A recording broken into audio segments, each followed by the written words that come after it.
नवरात्रि के दूसरे दिन माता के दूसरे स्वरूप माँ ब्रह्मचारिणी की पूजा अर्चना की जाती है।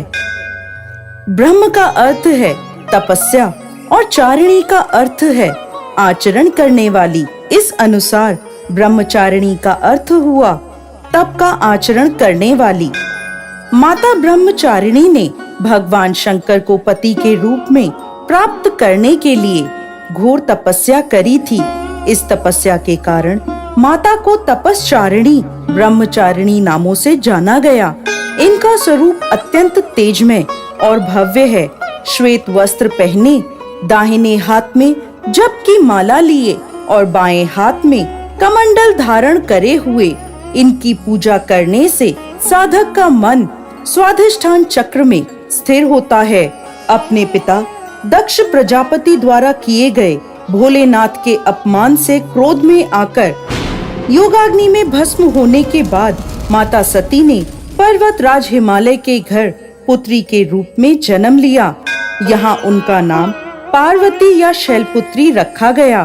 जब पार्वती बड़ी हुई, ब्रह्मा जी के मानस पुत्र देवर्षि नारद ने उन्हें दर्शन दिए और उन्होंने पार्वती जी को बताया कि यदि वह तपस्या की राह पर चलें तो अपने पूर्व जन्म के पति भगवान भोलेनाथ को वो पति के रूप में प्राप्त कर सकती हैं।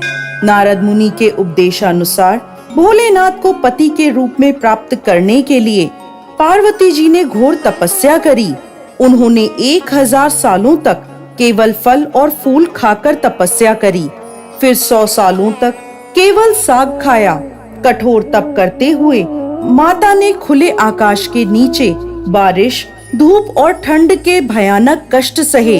इतनी कठोर तपस्या करने के बाद 3000 सालों तक धरती पर गिरे हुए बील पत्रों को खाकर भोलेनाथ की पूजा अर्चना करी। फिर कुछ समय बाद उन्होंने वह बील पत्र खाना भी बंद कर दिया। इसके बाद हजारों सालों तक उन्होंने बिना कुछ खाए पिए कठोर तप किया। इस तपस्या के कारण देवी का शरीर दुबला पतला और शीर्ण हो गया।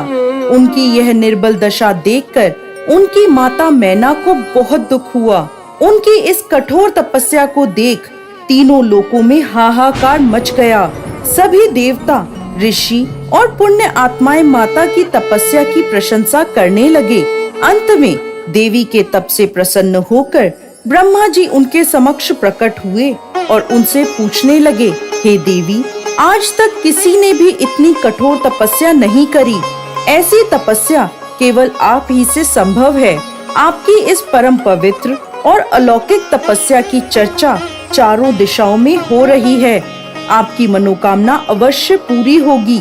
आपका विवाह भगवान शिव शंकर से ही होगा और वही आपको पति रूप में प्राप्त होंगे। अब आप इस तपस्या को खत्म करें और अपने घर लौट जाएं। आपके पिता आपको लेने आ रहे हैं। इसके बाद माता ने तपस्या खत्म करी और अपने पिता के साथ अपने घर लौट आईं। और कुछ समय बाद भोलेनाथ ने माता पार्वती को अपनी पत्नी के रूप में स्वीकार किया। लंबे समय तक कठोर तप करने के कारण ब्रह्मा जी ने माता पार्वती को नाम दिया ब्रह्मचारिणी।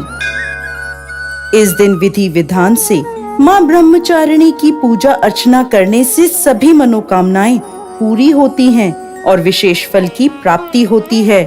इनकी पूजा अर्चना से त्याग, संयम और सदाचार जैसे गुणों की प्राप्ति होती है। माँ ब्रह्मचारिणी की पूजा अर्चना से व्यक्ति को धैर्य प्राप्त होता है और विजय की प्राप्ति होती है।